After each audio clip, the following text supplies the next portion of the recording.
là, quand Anne parlait, je voyais vraiment, enfin, je ressentais vraiment cette conscience globale qui regarde l'inconscient en moi, que les parties inconscientes, pour faire des phénomènes, comme si vraiment, en chaque personne, il y a de l'inconscience, c'est certain, de nos cellules, de tas de choses, on n'est pas arrivé à la conscience entière, on est des consciences individuelles, on n'est pas des consciences encore globales. Mais tu es sûr? Mais c'est de ça dont on parle depuis ce matin, oui, c'est là où je vous amène. Je sais qu'on est plein de conscience, mais c'est quelque chose qui n'est pas encore entièrement vécu. Je suis authentique avec moi, je le ressens, je n'ai pas entièrement vécu. Comment ça se fait?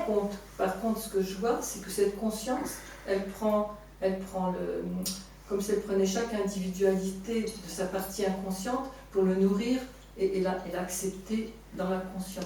Je vais te dire, peu importe ça, tourne ton regard de l'autre côté. Qu'est-ce qui constate tout ça? La conscience est conscience, c'est ce que je suis en train de dire. Voilà, mais c'est tout ce qui est important, c'est de tourner ça là. C'est ça qui fait qu'on a des expériences, des fois difficiles, ou des expériences dans la vie, parce qu'on n'a pas toutes les mêmes expériences. C'est cette partie de reconnaissance de notre...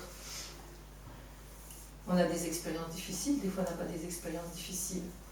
Alors, soit qu'on y met, on dit, bah oui, c'est comme ça, j'ai jeté bébé, puis il y a le hasard, et puis on tombe sur des expériences. Ou alors, on peut dire, si j'ai une expérience difficile et l'autre pas, c'est parce que la conscience a vu ma partie inconsciente de moi.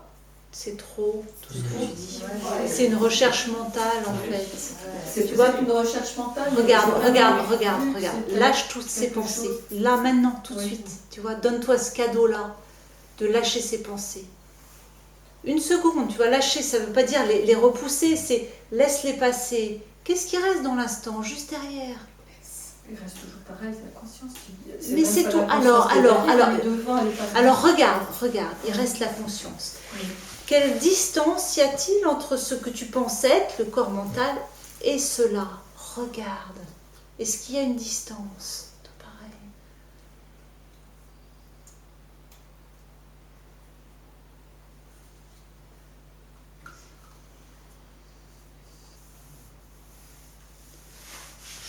Cela et le corps.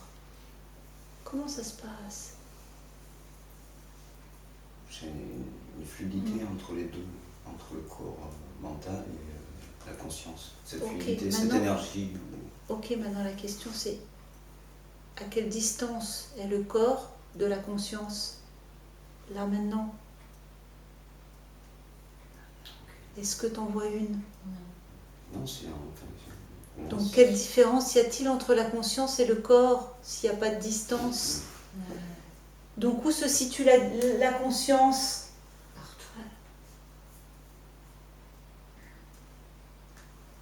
Partout. Dans le global, comme on disait tout à l'heure. Et qu'est-ce qui regarde? Qu'est-ce qui fait l'expérience? C'est la conscience qui regarde. Voilà, tu le vois là? Maintenant, là, tout de suite, est-ce que tu le perçois? Je le sens, c'est okay. ça, moi, c'est terrible d'ailleurs. Parce que...